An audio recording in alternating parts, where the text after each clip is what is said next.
wabarakatuh. Alhamdulillah wassalatu wassalamu ala Rasulillah Sayyidina Muhammad bin Abdillah wa ala alihi wa sahbihi wa man wala wa la hawla wa la quwwata illa billah. Rabbi shrah li sadri wa yassir li amri wahlul 'uqdatam min lisani yafqahu qawli. Amin. Qala Allah subhanahu wa ta'ala, ya ayyuhan nabi inna arsalnaka syahidan wa mubasysyiran wa nadhiran wa da'iyan ila Allahi bi idnihi wa sirajan munira wa basyiril mu'minina bi anna lahum minallahi fadlan kabira. Yang saya hormati, saya muliakan para alim ulama, para asatidz, akhina Ustaz Nafi, Stoyo, para asatidz yang lainnya, para tokoh masyarakat, seluruh pengurus takmir masjid yang dimuliakan Allah ini, seluruh hadirin yang dimuliakan Allah. Alhamdulillah, pagi hari ini, pagi 12 Rabiul Awal, kita dalam keadaan berbahagia mensyukuri kelahiran Nabi Muhammad SAW. Alhamdulillah, umat Islam kita saksikan lebih semarak memperingati kelahiran Nabi daripada kelahirannya sendiri. Dan ini sudah cocok dengan apa yang Allah firmankan di dalam Al-Quran. Ketika Allah berfirman, An-Nabiyyu awla bil mu'minina min anfusihim. Kata Allah, Kanjeng Nabi Muhammad itu harus lebih diutamakan bagi orang yang beriman melebihi daripada dirinya sendiri. Dan Nabi bersabda, la yu'minu ahadukum hatta akuna ahab ilaihi min walidihi wa waladihi wan nasi ajma'in. Dan belum sempurna iman kita kalau kita belum lebih cinta kepada Kanjeng Nabi Muhammad SAW melebihi cintanya kita kepada bapak kita, ibu kita, istri kita, anak kita, bahkan diri kita sendiri. Diri kita ini tidak terlalu penting. Mementingkan diri sendiri enggak, diri kita tidak penting. Yang penting Kanjeng Nabi. Karena kalau tidak ada Kanjeng Nabi, tambah tidak penting lagi kalau ada dengan sebelumnya. Tidak ada artinya semua kita. Saya sama sampai tidak ada nilainya di mata Allah. Apa nilainya? Ibadah yang semuanya ganteng juga sebenarnya. Dukur dengan 1 juta, 100 juta. Umat zaman dulu, umatnya Nabi Adam, Nabi Adam itu zaman dulu 30, sakit rokok. Waktu itu hidupnya lama-lama, 2000 tahun, 3000 tahun. Mungkin dulu dengan segala ini rokok. Orang yang berkak sampai sudah tahu mati, cilik matian. Masya Allah. Akan tetapi alhamdulillah, pulau Kalimantan dengan story ini mulia, jadi mulia, diangkat derajatnya oleh Allah.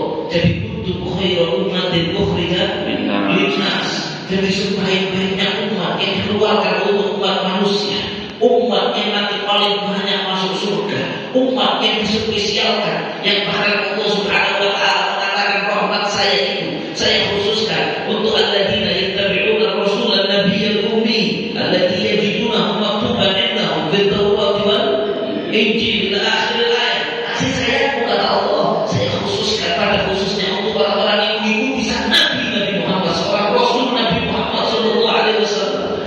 Kita semua adalah rahmatnya Allah karena Nabi Muhammad sallallahu alaihi wasallam. Bi akramir rusli kunna akramal.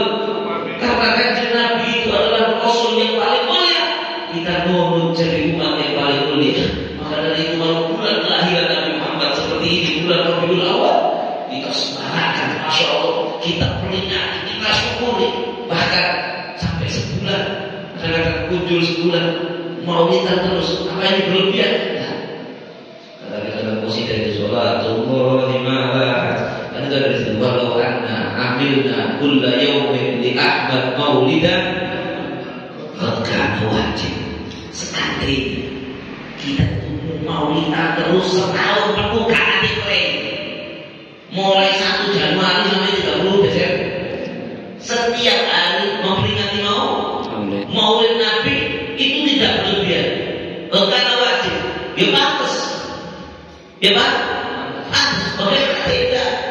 Kalau kita itu bisa masuk surga karena Nabi Muhammad diangkat lagi kita oleh Allah, jadi umat yang paling mulia karena Nabi Muhammad, dan itu tidak ada apa-apanya. Sampai mau kita tiap hari setahun penuh, itu belum bisa membalas jasa kanjeng Nabi dan berobat dengan saya, walaupun seujung kuku belum bisa. Kata Qasidah itu, walaupun kita berangkat dari tempat kita ziarah Rasulullah SAW pakai kepala, bukan koper dan tidak naik kendaraan. Misalnya bisa sampai latihan pakai kepala, jadi kurangi. Jadi kurangnya tidak signifikan. Sampai tutup Madinah belum membalas jasa Rasulullah SAW. Ketika terjemahkan semua maulid yang kita baca tadi, gimana hakikat tingginya derajatnya Rasulullah SAW? Bagaimana kanjeng Nabi derajatnya sudah tidak ada lawannya. Jadi oleh Allah yang paling tinggi derajatnya setelah Allah Nabi Muhammad SAW. Karena Nabi makhluk yang begitu mulia menghabiskan umurnya untuk mengirim pulau kalimat dengan historia. Kanjeng Nabi Muhammad rela dibenci oleh orang Mekah yang dulunya hidup dicintai oleh masyarakat kampungnya sampai dibenci, diusir. Kanjeng Nabi Muhammad memiliki keselamatan umatnya. Mohon maaf, sampai Nabi Muhammad itu beli kasur itu tidak sempat, tidak pernah itu. Sampai nangis Sayyidina Umar bin Khattab radhiyallahu taala ketika melihat kanjeng Nabi itu tidur, alasnya itu adalah lapisan dari kayu pohon kurma itu, yang kemudian beliau buat seperti kosong gitu. Kemudian setelah beliau bangun, membekas di punggung beliau dari karena kasar dan kerasnya itu. Nangis Sayyidina Umar bin Khattab, ya Rasulullah, ya khairul khalqillah, sampai dari sebaik-baiknya makhluknya Allah, sedangkan raja-raja Romawi hidup di kasurnya yang empuk, sedangkan kanjeng Nabi hidup di tempat yang keras seperti ini. Sambil tersenyum kami mengatakan, ya Allah, ini kehidupan dunia, istilah kita yang sebenarnya nanti di akhirat. Tetapi pada akhirnya kanjeng Nabi tidak sempat kerja, tidak sempat mikirkan apa-apa, tidak sempat pikirkan dunia. Karena fokusnya menyelamatkan umatnya, gimana caranya umatnya selamat, gimana caranya membahagiakan hati umatnya, gimana caranya jangan ada umatnya yang masuk neraka. Sampai Nabi SAW mengatakan, kata Nabi SAW, bahwa seandainya saja umatku itu tertusuk duri, la ajibu alauha, seakan-akan saya merasakan sakitnya, kata Nabi Muhammad Sallallahu Alaihi Wasallam. Maka sampai akhir ayatnya pun tidak terkira. Gimana akhir ayat Rasulullah SAW? Kita mau dicabut nyawa beliau. Dan malaikat pencabut nyawa mengatakan, ya Muhammad, ini umirtu an uti'a kulla amrin. Saya diperintahkan oleh Allah untuk mentaati semua perintahmu. In amartani bi qabdi ruhika wa baddu wa illa taraktu wa atiyu. Kalau kau perintahkan aku untuk mencabut nyawanya, dengan saya cabut. Tapi kalau dengan menolak tidak mau dicabut, saya pulang. Ini khusus untuk Nabi Muhammad SAW. Nabi tahu Allah bersuara yang punya beliau. Tapi ada yang ngajar di hati beliau. Turun malaikat Jibril mengatakan, ya Rasulullah, Allah yubidu kassalam. Wahai kanjeng Nabi, Allah kirim salam, wa innahu mustaqim.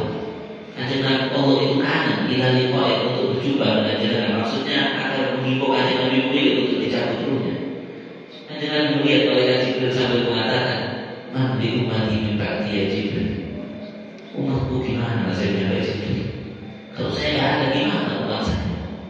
Langsung Allah menurunkan firman-Nya dalam hadis qudsi, basyir habibi Muhammad anni la akhduluhu bi ummatihi abada, wa basyir habibi Muhammad anna al-jannah muharramatun ala sa'iril umam qabla an yadkhulaha huwa wa ummatuh. Beri kabar gembira kepada Muhammad, beri kabar gembira kepada kekasihku Muhammad. Aku, kata Allah, tidak akan menyia-nyiakan umatnya selama-lamanya.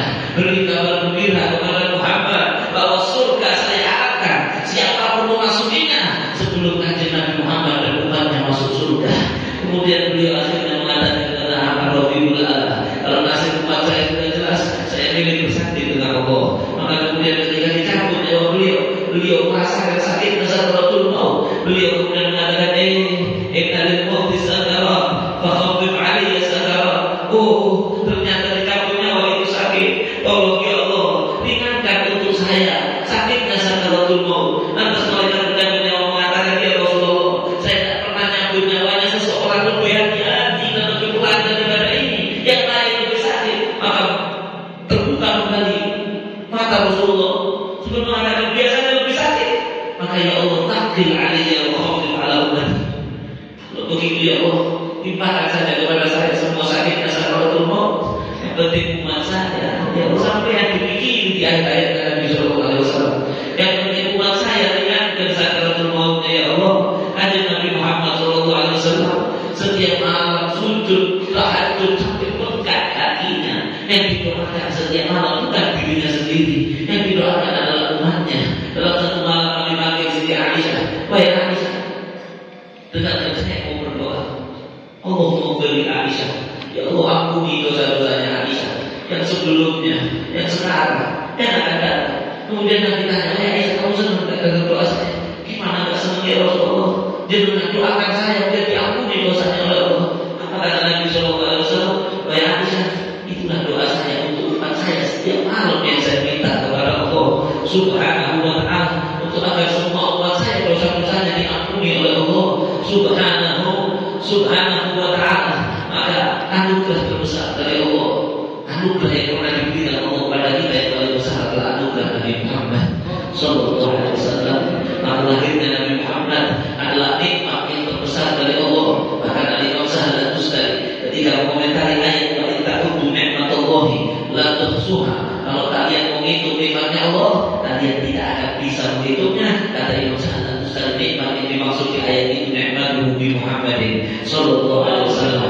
Nikmat dengan dilahirkan dan diutusnya Nabi Muhammad sallallahu alaihi wasallam, seorang nabi yang Allah berfirman, wa rafa'na laka dzikra.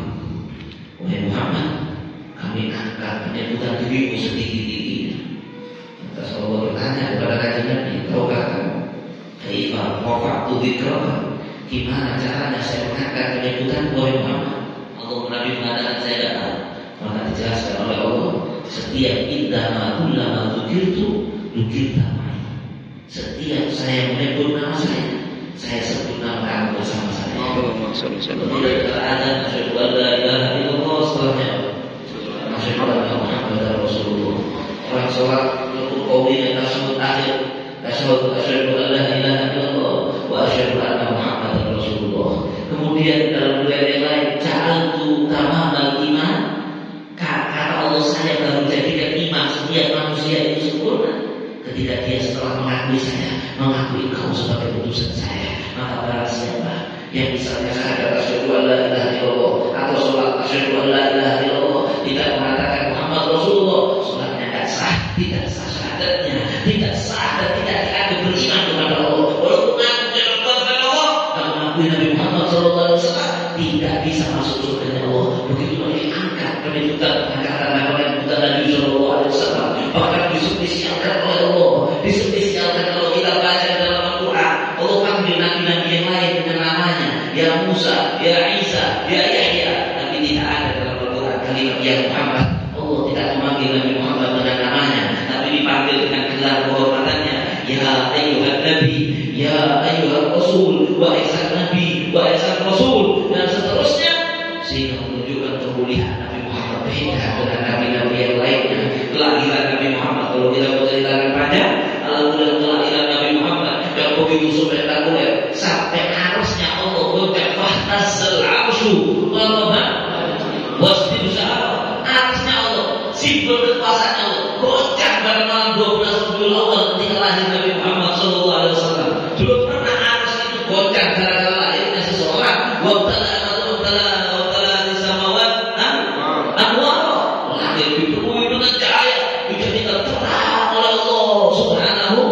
Subhanahu wa ta'ala, dijadikan sesembahan orang-orang kafir, runtuh pada malam lahirnya Nabi Muhammad sallallahu alaihi wasallam.